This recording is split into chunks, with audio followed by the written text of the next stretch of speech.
napahamak si Eugene sa pagtangkang iligtas ang isang bata. Ngunit hindi pa napapanaw ng kanyang pagpanaw. Kaya't binigyan siya ng pagkakataon na muling mabuhay.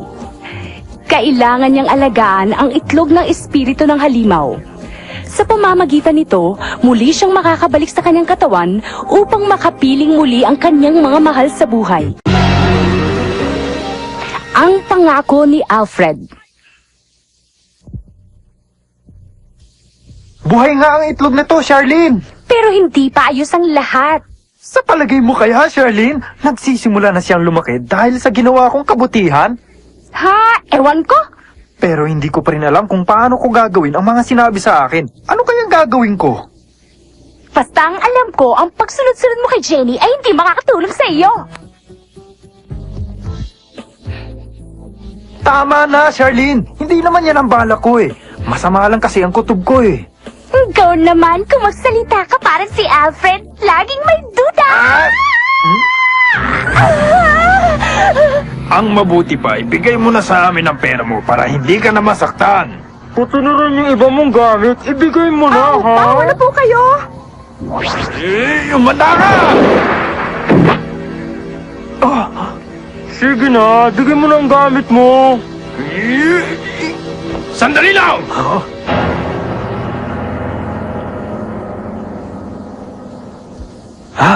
Si Alfred. Mga taga-kabilang eskwelahan kayo, hindi ba? Ano namang klaseng masamang hangin na nagdala sa inyo dito? Jenny, pwede ka nang umuwi. Pero teka, Sige na, at kami na ang bahala dito. maraming salamat sa iyo.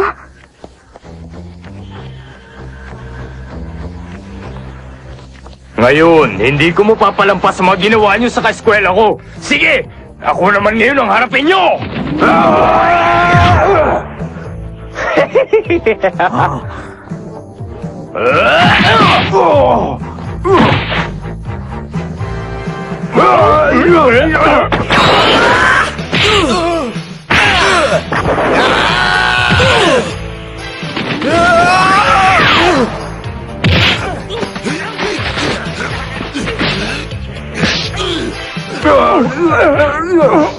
Ayaw mo talaga, ha? Tama na! Ang galing naman palang lumaban ni Alfred, ano? Sige, kaya mo yan! Pinatawag ko kayo dahil may masamang balita akong natanggap. Nakikipag-away daw kayo sa mga estudyante sa kabilang eskwelahan. Sobra na kayo! Alam nyo bang hindi tama ang ginawa niyong pakikipag-away? Nagsisermo na naman. Ginawa lang naman nila yon para kay Jenny. Kung ano man ang dahilan mo, baliwala sa kanila yon. Mukhang hindi kayo nagsisisi. Hindi ko kayo matutulungan. Ikaw, Eric, pinayagan ka pala ng eskwelahang mag-part-time job, ah. Totoo ba to? Opo. Hindi na ngayon. Pero wala pong kinalaman ang away na yun sa trabaho niya. Parang awa niyo na, patawarin niyo po ako. Kailangan ng nanay ko ang tulong ko. At maliliit pa po ang mga kapatid ko. Kailangan ko ang trabaho niyo para mabuhay. Pakinggan niyo ako mabuti. Lumaban na si Eric dahil nasuntok siya. Ako ang nagsimula ng lahat, kaya ako lang ang dapat managot. Oh, sige. Patatawarin ko kayong lahat sa ginawa niyong gulo, pero sa isang kondisyon. Kondisyon? Ang gusto ko, hindi kayo makikipag-away ng 1 linggo. 1 linggo? Mr. Rino, paano naman to kung kami ang hinamon nila? 2 oras na lang po. Sige na, sir. Alfred! 1 linggo kung ganun.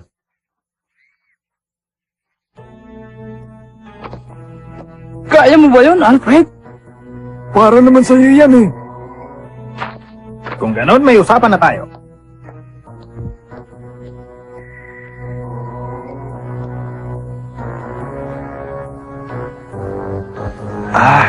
Hindi maganda ang nangyayari, ah.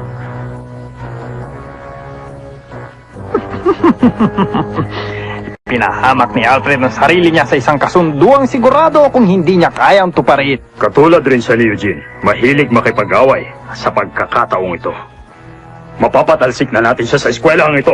Wala na si Eugene. Mawawala pa si Alfred. Gaganda na uli ang reputasyon ng eskwelahan natin, ano? Ganun pala ang plano nila. Sinasabi na nga masama ang mga balak nila. Hindi pala sila mabuting guro.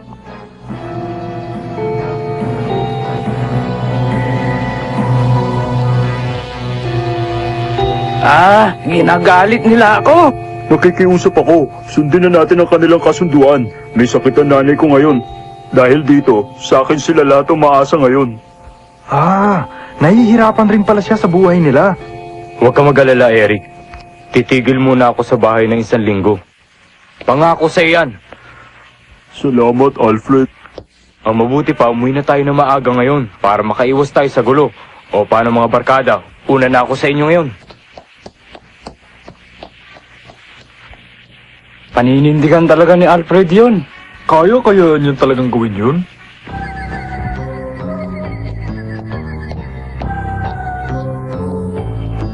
May malasakit pala si Alfred sa mga kaibigan niya.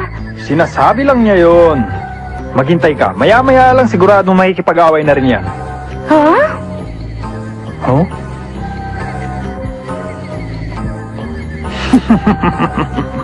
Lagot ka ngayon pag nahuli kita.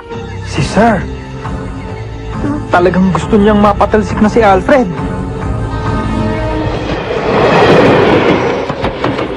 Huh? Alfred, kanina pa kami. Makalis na nga.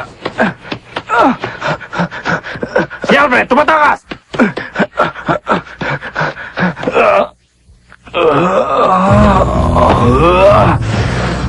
Hindi ako tatakas. Papalag ako. Ang lakas naman ng loob mo. Nag-iisa ka na nga lang eh. Pagbabayaran mo ang ginawa mo sa amin kahapon. Ganun na. Sige, umpisa na natin. Naku, masama to. Oo. Ayos na! Ayos na! Ayoko na ng gulo. Kaya kung gusto niyong gumanti sa akin, ay umpisan niyo na. Ha? Ano daw? Buti naman.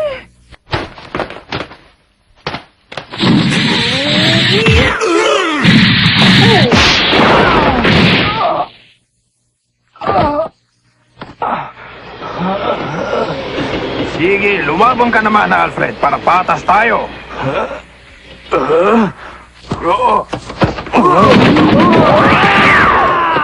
Salamat, Alfred. Ba't di mo ituloy? Lumabang ka! Laban!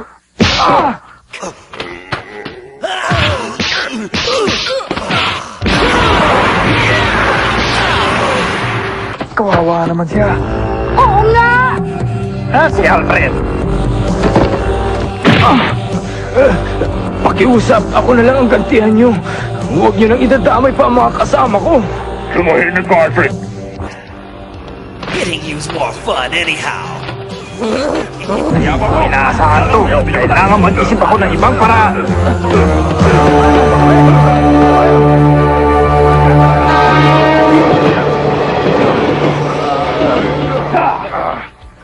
Alfred, anong nangyari sa'yo? Hinarang ako ng mga nakaaway natin kahapon. Pero hindi ako nakipag-away sa kanila. Alfred! May kasunduan tayo, di ba? Alfred. Anong nangyari sa mukha mo? Gusto ko malaman nyo na hindi ako nakipag-away. Ganun ba? Kahapon nakausap ko ang iba pang mga guro. Sabi nila masyado raw akong mabait sa inyo. Ano po? May dagdag pa akong kondisyon para sa inyo.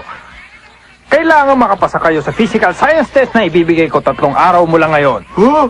Paano po kung hindi makapasa? Simple lang. Hindi ka napapayagan ng eskwelahang makapagtrabaho. Para yun lang, edi mag-aral tayong mabuti. Kamuntik na yata akong makapasa nung huling exam. Muntik lang. Ako nakapasa yata ako. Ikaw, Eric, ano? Bagsak ako. 39 lang ang nakuha ko nung huling exam. Ikaw, Alfred, ano nakuha mo? Pasado ka ba? Ha? Pito lang ako! Naku, ngayon ko lang nalaman na mas magaling pa pala ako kaysa kay Alfred. Bakit? Ano ba nakuha mong grado? 12 points! Don't worry, fellas. We got plenty of time. If I study all night, then maybe a chance. Not a chance in hell.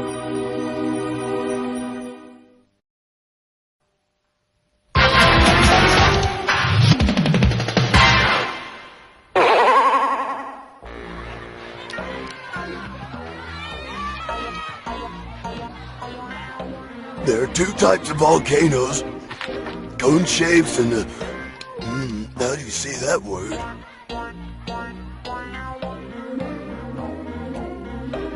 At least it looks like he's thinking hard over there, right? If he thinks too hard with that bruised head of his, it might just explode. Yeah, I'm worried. Even if Kuwabara studies until he's blue in the face, he still couldn't score more than 30 points on this. Let's see, one of these is...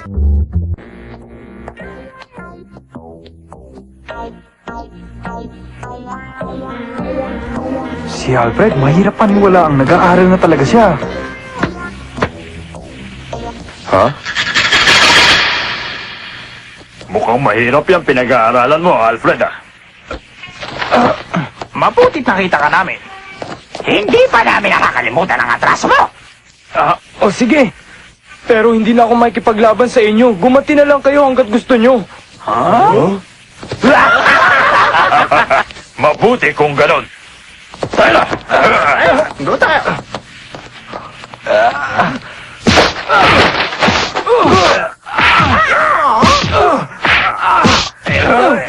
Sa'yo! Eto ba? Alfred! Kalimutan mo na lang ang trabaho ko.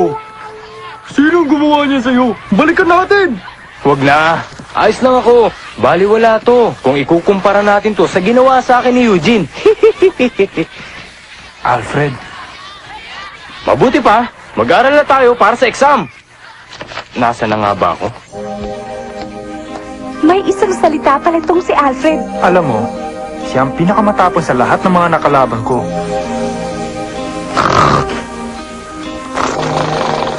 Nag-aalala pa naman ako sa kanya. Nandito lang pala siya at natutulog. Alfred! Alfred! Gumising ka! Bukas na ang exam nyo! Tulog na tulog siya. Papasok na lang ako sa panaginip niya.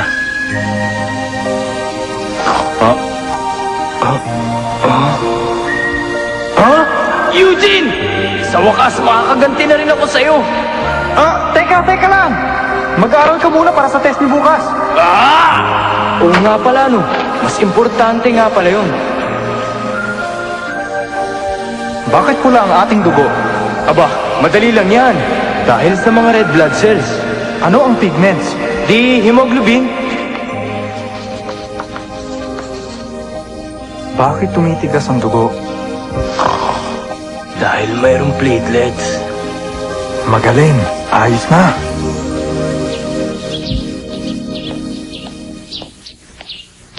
Nagsasamang carbon dioxide at oxygen. Hindi ba si Alfred yun? Balita ko, hindi na lumalaban kahit hamulin mo siya eh. Tara, tignan natin kung totoo nga yan. Alfred! Sandali lang, Alfred! Harapin mo kami ngayon din! Teka, nag-aaral na mabuti yung tao eh. Huwag niyo i-istorbohin yan. Wala namang ginagawa sa inyo yan eh. Hanggang dyan na lang kayo! Bakit natigilan ka? Masama ang kutob ko, Jonathan. Huwag na tayong tumuloy. Ano ba pinagsasabi mo? Tayo na! Ang kulit niyo, ha? I keep forgetting.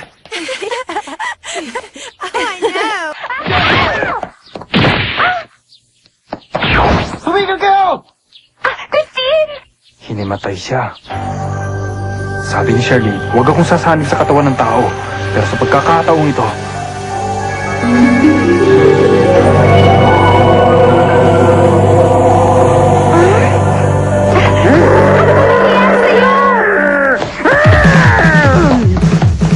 Anong nangyari? Abulin! Alfred! Sabi na huwag istorbo yung tao eh!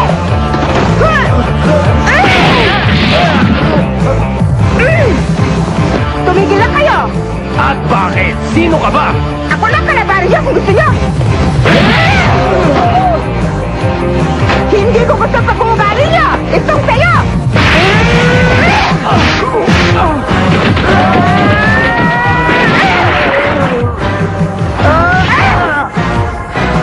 Eto naman ang sayo!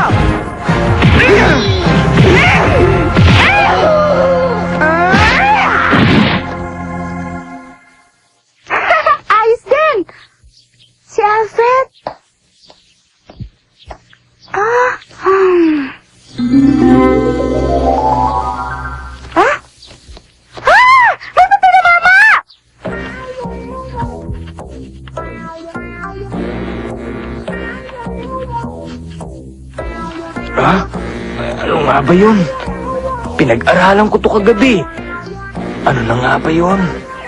Alfred, tandaan mo ang panaginip mo. Ah, oo nga pala. Eric, siguradong papasa ako sa test natin. Totoo ba yun, Alfred? Oo, ilang beses kong chinek ang papel ko pagkatapos ng test. Kaya hindi ako maaaring magkamali. Maniwala kayo sa akin. Binabati kita. Kayang-kaya mo pala, Alfred. Ah, wala yun. Tinutupad ko lang kasunduan natin. Alfred, kaya mo pala kung gagawin mo. Huh? Ha? Ano? Paano nakapasa si Alfred sa test ko? Anong gagawin ko? Mukhang mananalo sila sa kasunduan namin, ah. Ha? Huwag kang mag-alala. May naisip akong paraan. Sa umpisa pa lang, wala nang nakasulat na sagot dyan. Tayo lang ang nakakalam. Oo! Ano? Muntik ka nang pumasa, Alfred. Sayang. Pero ikinalulungkot kong sabihin sa'yo na hindi sapat ang pag-aaral na ginawa mo. Hindi! Ang usapan ay usapan. Titigil si Eric sa pagtatrabaho.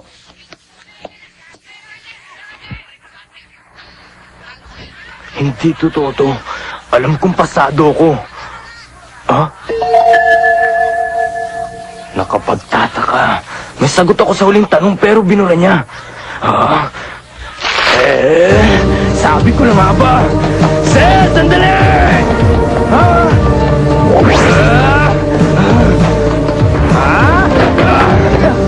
Dinaya niyo ko!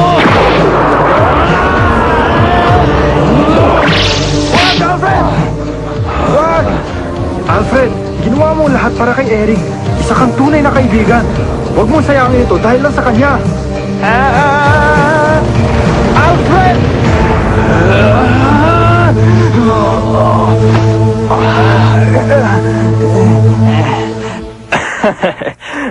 Kung itinuloy mo yon, tapos ka na, Alfred. Pero pagsak ka pa rin kahit ano ang gawin mo. Naintindihan mo?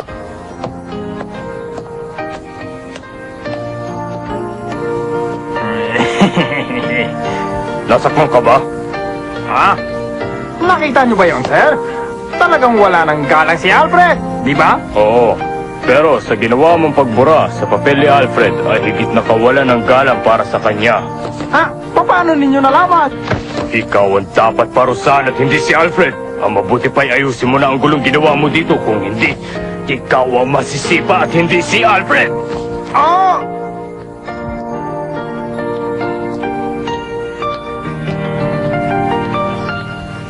Alfred! Magandang balita. Pinayagan na ako ng eskwelahan na makapagtrabaho muli. Nakapasa tayong lahat, Alfred! Ha? Totoo?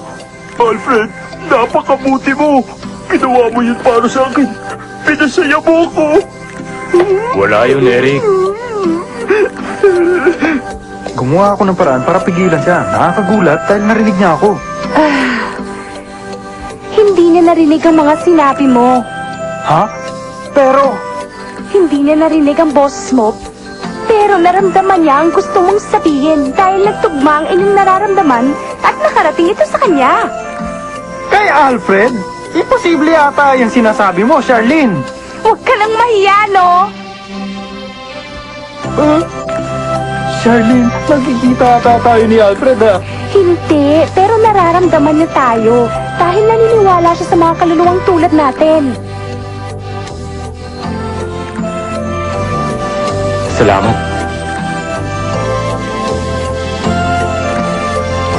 Alfred, sino ba ang kinakausap mo doon, ha? Ha? Wala.